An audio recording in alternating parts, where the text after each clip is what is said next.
This next section on Chapter 2 is looking at physical activity promotion. So far, we have looked at barriers and motivators for physical activity. Now moving on to physical activity promotion. What we're going to start off with is looking very quickly at the 4 levels at which we can target physical activity promotion strategies. The first one of these is the individual, so focusing on the individual itself. The second, focusing on the social aspect of physical activity. The third one, the physical environment.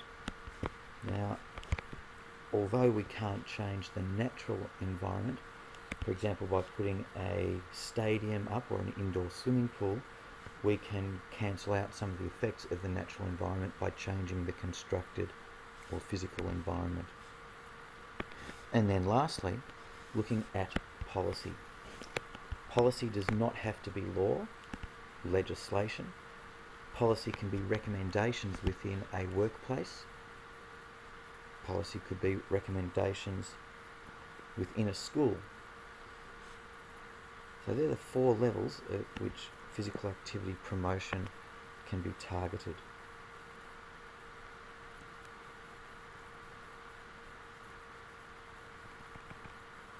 Here we're looking at physical activity promotion within an individual level versus population level.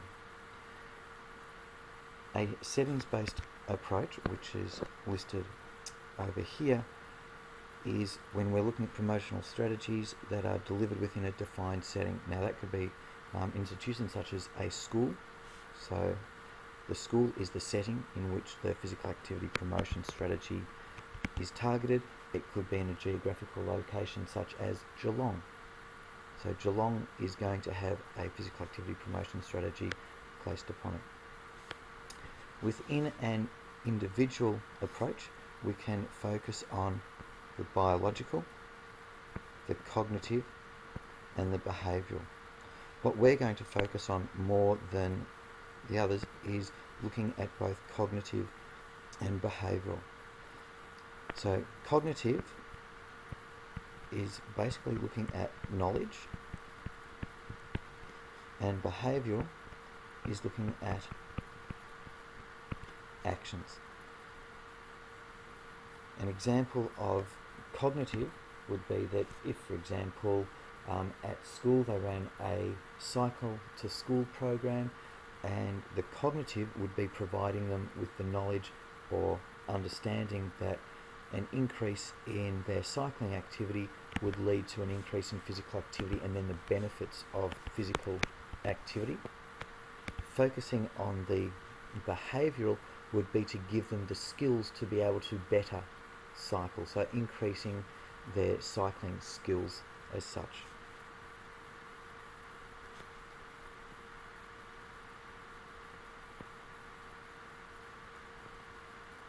Now looking again at individual, here we're looking at print and web-based media. These are most often booklets, brochures and handouts. They're available from a variety of areas, whether they be sporting clubs, leisure centres, fitness clubs, weight control centres, but also from healthcare providers, so physiotherapy clinics, osteos, chiropractic massage. You'll also find a lot of them in chemists. At the GP clinic, you'll also find a lot of information on physical activity. Another place, obviously, where information from a print-based media occurs is within schools. So, for example, the drinking fountain outside the fitness centre has information on the benefits of drinking water. Although it's not necessarily to do with physical activity promotion, it's an example of print-based media.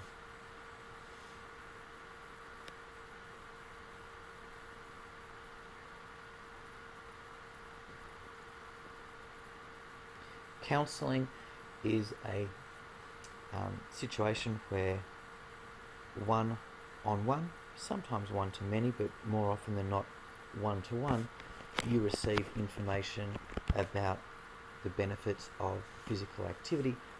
But going a step further, it's providing you with information as how you can become more physically active, and then some backup to that as well.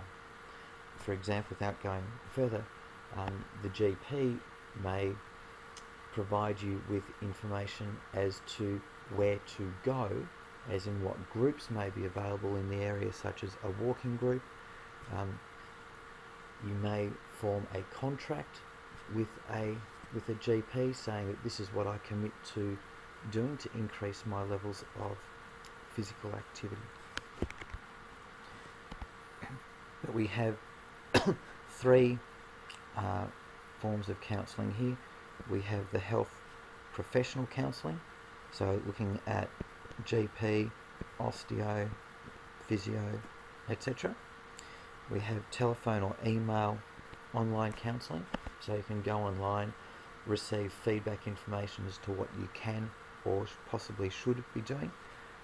And then we have our automated telephone or online delivered advice. So the examples here are via text message or email. You may well also find that you can get text messages or emails prompting you to be doing physical activity, such as have you remembered today to do. So looking at these in a little bit more detail,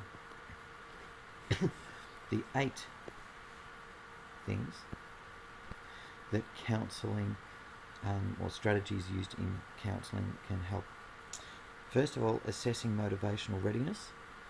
What this is looking at is trying to ascertain, are you even ready to undertake physical activity?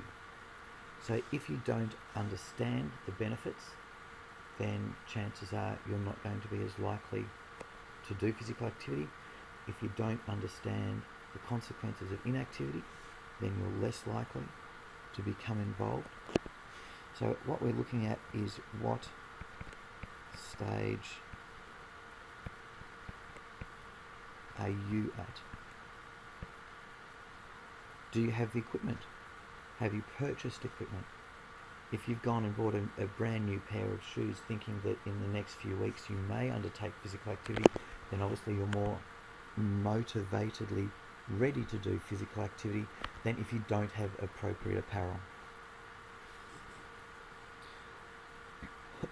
The next one, looking at process of change.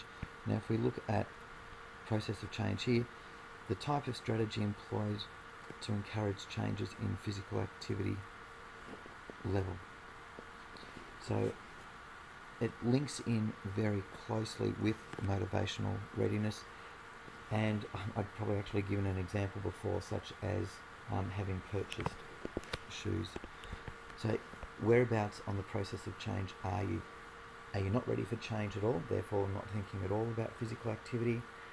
Have you thought about changing your levels of physical activity? Have you put something into place to enable you to, such as purchasing a pair of shoes? Could you be a little bit further along the line where you've done physical activity for up to 4 weeks, but maybe not necessarily meeting the physical activity guidelines? Or have you, for a period of time, increased your level of physical activity so that you have been meeting the National Physical Activity Guidelines? So what we're looking at here is, what are you currently doing? How long have you been doing it? And are you meeting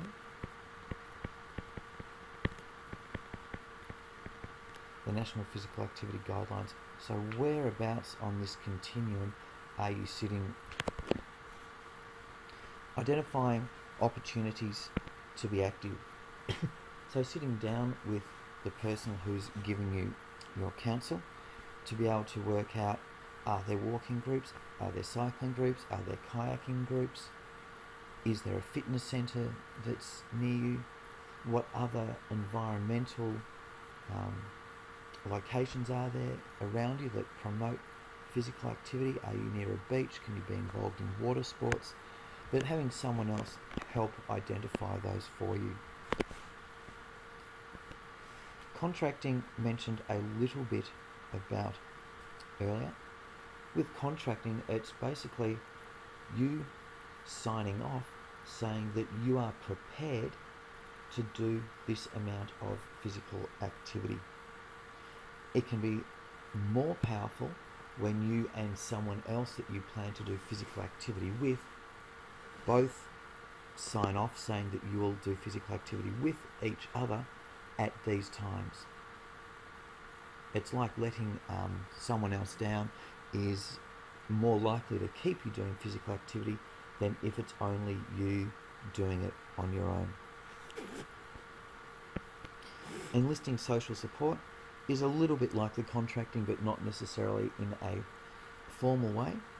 So it could be that as a parent, you say to your children that I want you to come and do the physical activity with me, making a family thing out of going for a run in the morning. Reminder systems, putting a note on the fridge. Have you done this physical activity today? Or a reminder that this is the week's program for me for physical activity.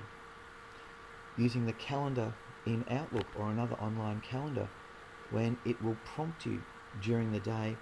Remember, at lunchtime today, you have said that you will go for a walk. So things that will prompt you to be doing the physical activity. Gradual programming is important, especially for those who have not been doing a lot of physical activity, because if we do too much too soon, then we're less likely to continue with the physical activity because it will result in being sore. As a result of it, we could become injured as a result of it. Again, these things will put people off doing physical activity. The fitter and more active you are, then obviously the greater the increase can be initially. Tailoring physical activity, very, very important. This basically ties everything up here together. Tailoring that matches the physical activity to the individual.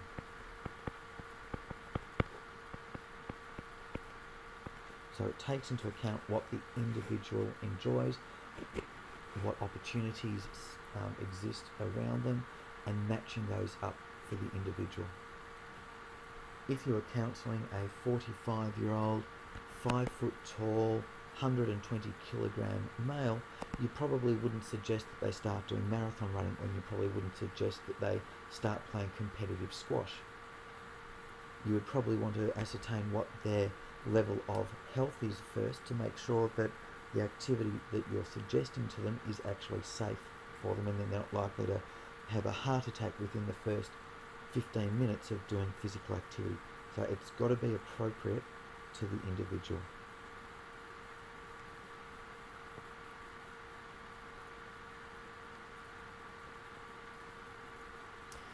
So again, this is a little more detailed, looking at cognitive versus behavioural strategies. So again, when we're looking at cognitive, we're looking at thoughts. When we're looking at behavioural, we're looking at doing. Thoughts could also be looked at knowledge, doing obviously as the behaviour. So the first one for our cognitive, increasing knowledge. So here they understand more about the benefits of doing physical activity. Being aware of the risks or understanding the consequences of physical inactivity. Caring about consequences to others. So not only just understanding that if you're physically inactive yourself, there may well be health complications down the past, but what implications do those health consequences have on other people around you? comprehending the benefits. So what are the personal benefits of being physically active? Also, what are the benefits to the others that are surrounding you with being physically active? Increasing health opportunities, again, comes down to knowledge, but understanding what opportunities actually exist around you. Behavioural strategies, substituting alternatives. So instead of using the lift, use the stairs. So just very, very simple things like that. Enlisting social support, encouraging to become active with a family member, a friend, a team, where you feel necessary to do the physical activity with them and have a sense of guilt or letting someone else down when you don't do it. You could reward yourself for being physically active, whether it's simply someone slightly overweight. I will reward myself with a new pair of jeans when I've been physically active for 3 consecutive weeks. Committing, so encouraging the individual to make promises, plans and commitments to be active, and writing these down. Very, very powerful when you actually commit something to writing. Write it down, put it up on the fridge, and what you end up doing is making a self-contract. So you're actually putting it to paper saying, I will do this. And then the last one, reminders, whether it be something on the fridge to remind you, whether, as I said before, about using Outlook, send yourself emails, or whether it be within the calendar. Here they're suggesting keeping running shoes in the car, at the office, so that if you have the opportunity, you don't have the excuse as, I actually don't have the appropriate equipment there.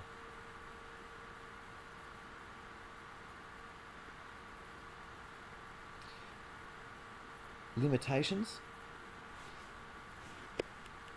They assume that the targeted individuals value good health.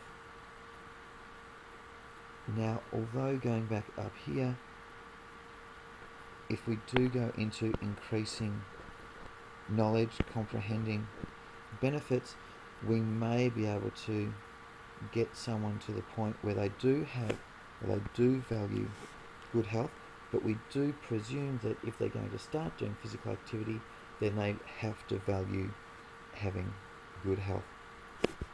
It also assumes that they can implement change. It focuses heavily on psychological, belief, attitude.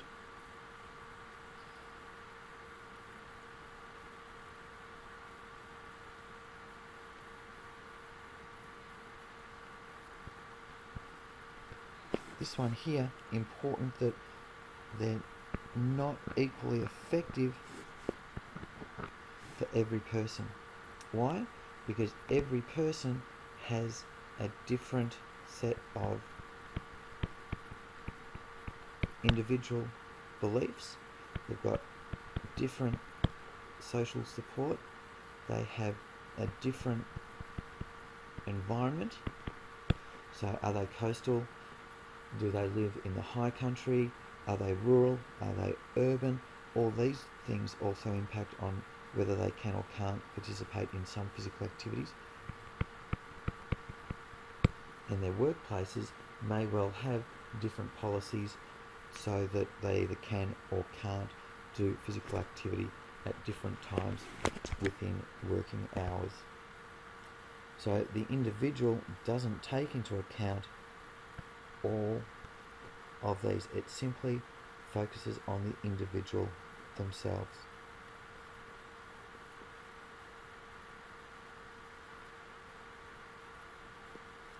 With population-based activity promotion, the World Health Organization, or the WHO, identified the need for a multi-level approach. And the multi-level approach is saying that we need to be targeting all of, or as many of these as possible, to increase the chance of success. So the more of these levels that we target, the greater the chance of success of the intervention working. Now, as an example between individual and environment, individual, we've got our counselling, education, self-help; environmental, workplace and community-based promotional programs. School-based activities. A school-based activity is obviously a workplace initiative for students. So for students, the school is their workplace. And also programs targeting at-risk populations. So here, which population groups are less likely to be physically active? So this is looking again at demographics. So what do the stats tell us about specific population groups and their levels of physical activity?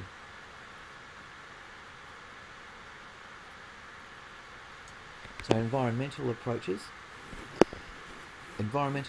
take into account the demographics along with environmental factors.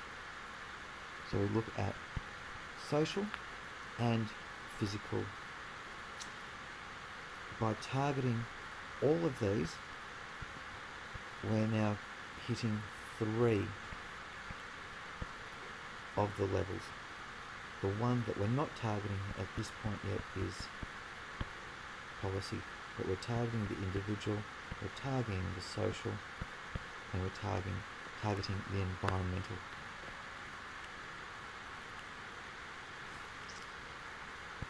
This point here, when we're looking at it being cost effective, if we're looking at modifying community physical environment, it's going to be better if we're trying to do it for a group of people. If one person in the community wants to skate, then it's probably not going to be financially viable to build a skate park. If we found that within an area there were hundreds of people that wanted to skate, then building a skate park would be seen to be financially viable with respect to increasing levels of physical activity. So if we can change for a group, then we're likely to be able to offer change from an environmental perspective.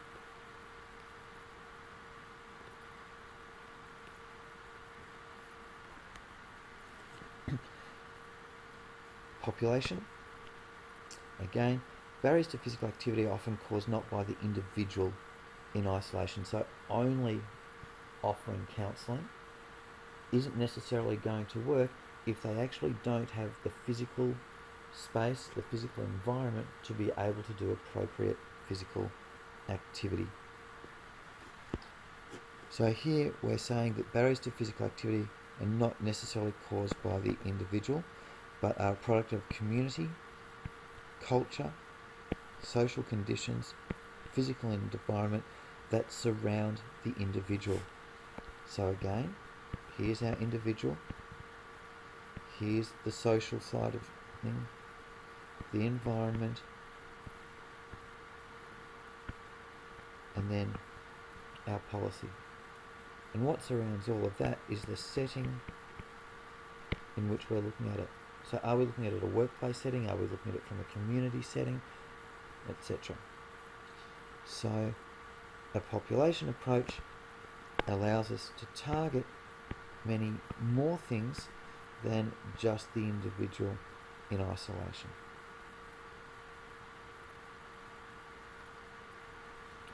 Strengths of the environmental approach. They consider all factors that can impact on physical activity, not just the demographic in isolation.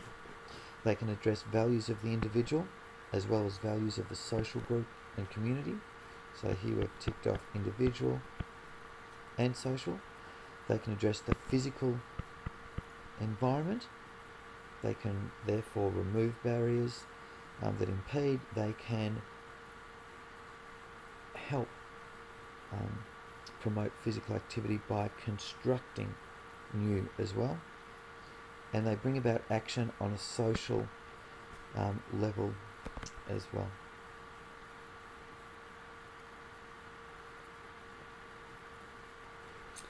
Not only do we have individual tailoring that we mentioned before with counselling, but here we're looking at environmental tailoring, educational programs, environmental and policy itself, and then use of mass media. So example of a mass media campaign may well have been something like Go For Your Life. Not that it currently exists, we now have the Better Health channel, but Go For Your Life, it was on the web. It provided information in more than one language for more than one age group. It was also billboards. It was radio. So the information was accessible in many, many different ways. It targeted a very, very large audience because it didn't just target those that spoke English and within a particular age. It crossed all boundaries.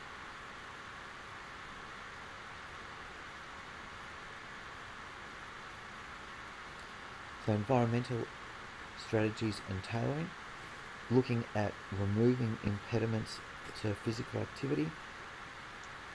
When we were in class talking about walkability, we were saying that one of the reasons that decreased the likelihood of people walking was the perception of danger. So what could we put in? We could put in footpaths and lighting to make people feel safer. Introducing new resources and facilities. Installing showers at the workplace. If you don't have showers at the work, you probably don't want to ride at lunchtime or run at lunchtime, ride to work, run to work, etc., because you then end up in sweaty clothes in an unhygienic situation for the rest of the day.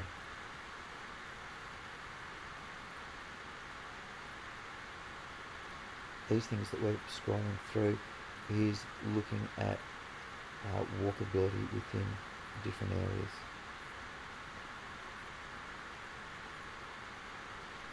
Important, whenever environmental interventions occur, they should precede education programs.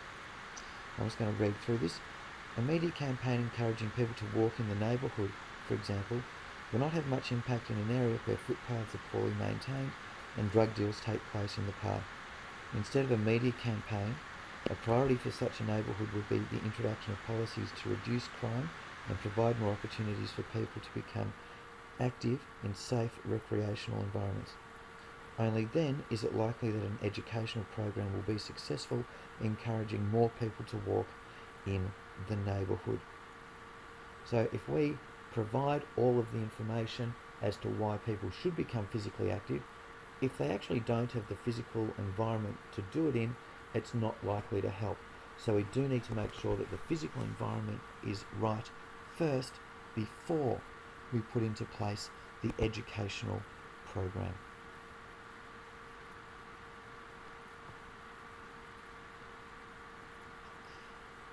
Environment and policy targets for physical activity interventions: our natural environment, our constructed environment, policies related to incentives, policies related to resources and infrastructure. So table 2.5 in the text provides some examples for those. So policy, as mentioned earlier, it could be law, could be regulations, could be formal rules, could be informal rules or understanding.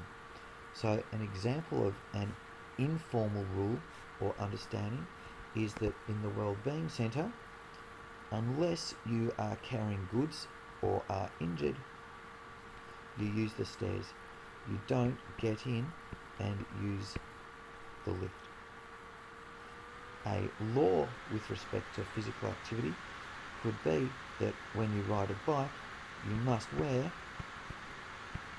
a helmet to help protect yourself.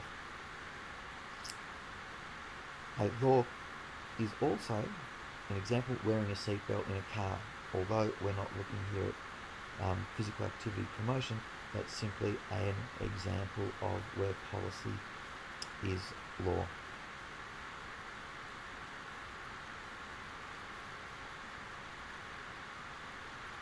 The last slide that we're going to look at with respect to this is looking at the 4 things that you would use if you were looking through a strategy and to find whether it was going to be successful or having a likelihood of success. So the first thing when we're evaluating an initiative, does it tailor? So by saying does it tailor, does it allow for the individual? Does it allow for the community group? Does it work on a individual, a social, an environmental or policy level? Have we removed barriers of physical activity? Have we looked at constructing new resources and facilities that will enable physical activity to take place? And have we put into place educational programs or policies to support all of the above? If all 4 of those boxes can be ticked off, then hopefully we're likely to be able to set up an initiative or have an initiative that is likely to enhance the levels of physical activity, not only from an individual but from a community and group setting.